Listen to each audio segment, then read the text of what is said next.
Today, we're diving deep into a rising storm in Northern Europe that's grabbing the world's attention, the situation in the Baltic Sea, where tensions between Denmark and Russia have reached a dangerous new level. What started as political posturing has now turned into an alarming confrontation that some analysts are calling a potential prelude to open conflict. The Baltic Sea, once considered a stable zone under NATO watch, has suddenly become a flashpoint that could pull the entire region into a military standoff. In recent months, the friction between Denmark and Russia has intensified beyond mere rhetoric. The Danish government has taken a firm stance on protecting its maritime boundaries and NATO's strategic interests in the region, especially after repeated reports of Russian vessels entering restricted zones and conducting suspicious military activities. This comes amid broader European fears that Russia, following its aggressive policies elsewhere, is testing the limits of Western tolerance in the Baltic Sea. Denmark, known for its traditionally measured diplomacy, is no longer holding back. The Danish Defense Ministry has released multiple statements highlighting increased Russian naval activity near the Danish Straits, particularly around the Øresund and the Great Belt, both crucial for maritime traffic between the North Sea and the Baltic. These waters are not just trade routes, they're strategic choke points. Whoever controls them holds a vital lever over naval movement and energy supplies across Northern Europe. For Russia, maintaining access to the Baltic Sea through these passages is essential. For Denmark, allowing unchecked Russian presence there poses a direct threat to national and NATO security. The tension grew after a series of alarming events involving Russian reconnaissance planes and warships. Danish authorities recently confirmed that Russian military aircraft violated Danish airspace, prompting immediate NATO coordination and scrambled fighter responses. While Moscow dismissed these incidents as navigational errors, Danish and Western intelligence suggest otherwise. These intrusions are part of deliberate pressure tactics aimed at testing NATO's readiness. This isn't the first time Russia has used this kind of intimidation strategy, but the frequency and boldness of these recent actions are new and worrying. Adding to the anxiety, several unexplained underwater disturbances have been detected near critical gas pipelines and communication cables under the Baltic Sea. Ever since the Nord Stream explosions, European countries have been on high alert for potential sabotage. Denmark, together with Sweden and Finland, has strengthened surveillance around these vital infrastructures. Satellite imagery and sonar data revealed unidentified submersible activity close to Danish-controlled waters, raising suspicions of covert Russian operations. While the Danish Navy has not confirmed direct Russian involvement, the pattern matches known Russian tactics of hybrid warfare, mixing cyber, economic, and maritime disruptions to destabilize opponents without declaring war outright. The stakes couldn't be higher. Denmark's geographical position makes it one of the most strategically valuable NATO members in the region. Its control over access routes to the Baltic Sea gives it a critical role in European defense. Russia knows this well. By pressuring Denmark, Moscow isn't just testing a small European state, it's challenging NATO itself. A confrontation here could force the alliance to respond militarily, leading to unpredictable consequences across Europe. The situation has also drawn in neighboring countries. Sweden and Finland, both now under the NATO umbrella, have joined Denmark in increasing their military readiness. Joint naval drills, air patrols, and intelligence sharing have all been ramped up. The message to Moscow is clear. Any aggression in the Baltic Sea will not go unanswered. However, Russia seems undeterred. Kremlin officials continue to accuse Denmark and other Nordic countries of provoking instability. By allowing NATO expansion and Western military exercises near Russian borders, behind the military maneuvers lies a deeper geopolitical struggle. The Baltic Sea region is not just about borders, it's about influence, resources, and security guarantees. Russia has long considered the Baltic its backyard, a gateway for its navy and energy exports. But with NATO's eastward expansion and Denmark's assertive defense posture, Moscow feels cornered. This sense of encirclement fuels its aggressive stance, as it tries to reclaim leverage in what it sees as a losing strategic game. Meanwhile, Denmark has emerged as one of the most vocal European defenders of Ukraine and a strong critic of Russian policy. Danish officials have consistently pushed for stricter sanctions against Moscow, even at economic cost to themselves. The recent defense budget increase and modernization of the Danish Navy signal a clear intention. Copenhagen is preparing for a long-term confrontation if necessary. In the past year, Denmark has also welcomed NATO's increased presence on its soil, including American and British troops, advanced radar systems, and surveillance aircraft. These deployments, though defensive in nature, have further irritated Russia. Public opinion in Denmark has shifted dramatically as well. What was once seen as distant geopolitical tension is now a domestic security concern. Danish citizens are increasingly aware of the vulnerability of their waters and infrastructure. Media coverage of Russian threats has led to growing support for stronger national defense and closer NATO integration. The Danish government's message to Moscow is straightforward. Denmark will not be intimidated, and any act of aggression will meet collective NATO response. Russia, on the other hand, is using its state media to portray Denmark as a Western pawn and accuse it of obstructing maritime freedom. Kremlin analysts claim that Denmark's actions could choke off Russian trade routes in the Baltic, effectively isolating Russia's Baltic fleet stationed in Kaliningrad. Kaliningrad, a heavily militarized Russian exclave between Poland and Lithuania, has become a focal point in this standoff.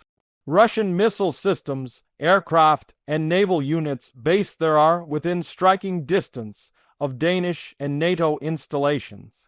That proximity makes any misunderstanding potentially catastrophic.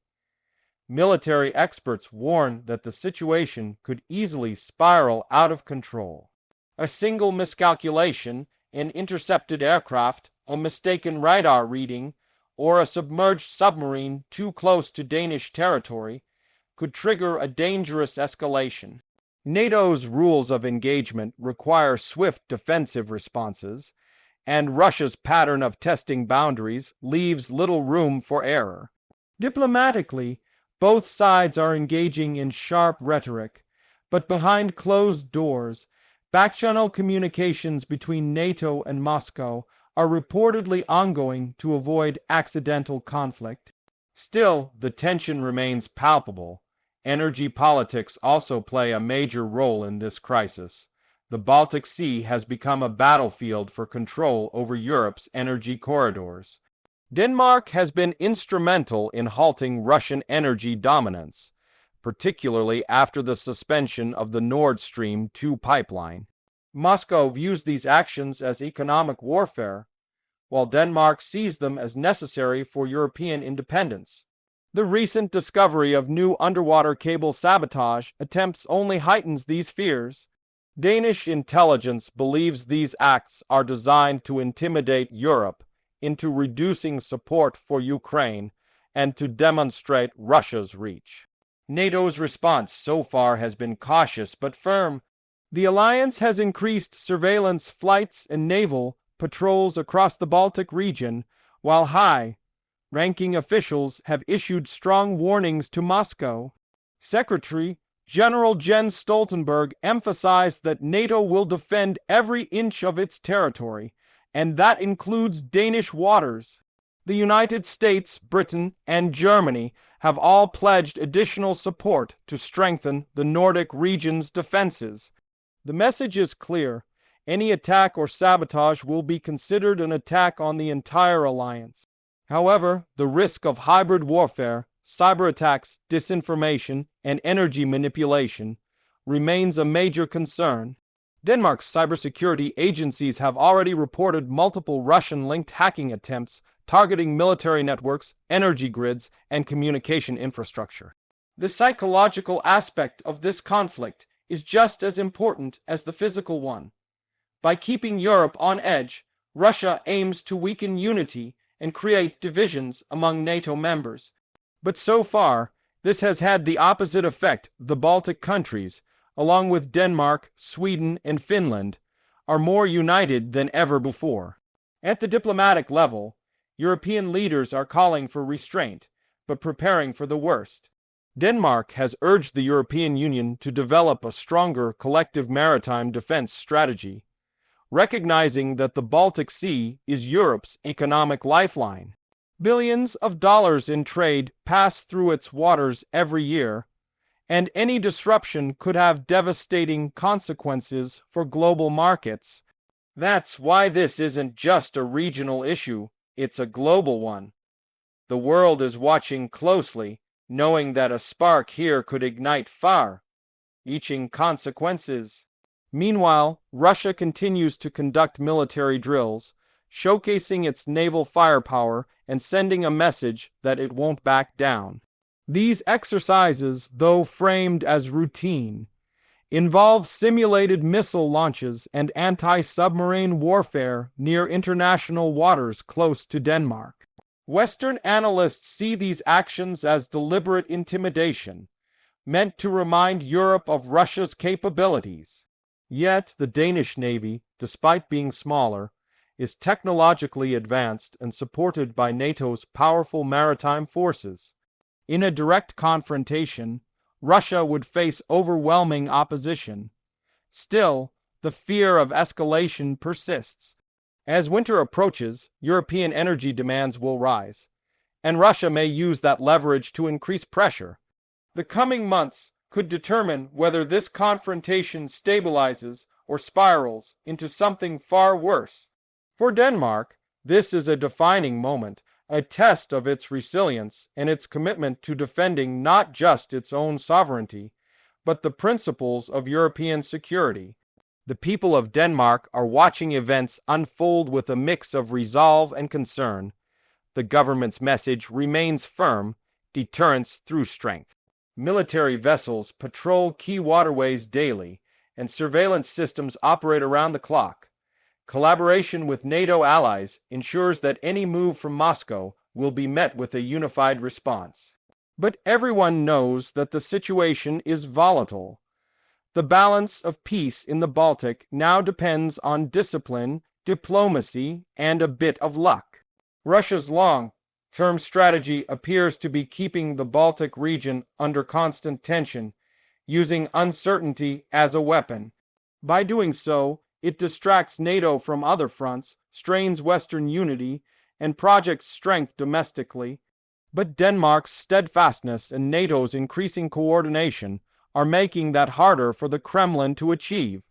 Every provocation brings more NATO presence, more defense spending, and more regional solidarity. What Russia may see as intimidation could instead be forging a stronger and more united front against its ambitions. In the end, the Baltic Sea has become more than just a body of water dividing nations. It's now the front line in a new kind of Cold War. A struggle not fought with full-scale battles yet, but with surveillance, warnings, and power plays beneath the waves. Denmark's leadership and resolve are proving critical in defending Europe's northern flank, while Russia's actions remind the world that peace is fragile and must be constantly protected. As the world holds its breath, one thing is clear: the Baltic Sea is no longer calm. Denmark and Russia stand at opposite ends of a geopolitical storm that could reshape the security landscape of Europe for years to come. Whether diplomacy can defuse this war alert, or whether the situation escalates further, will depend on choices made in the coming weeks.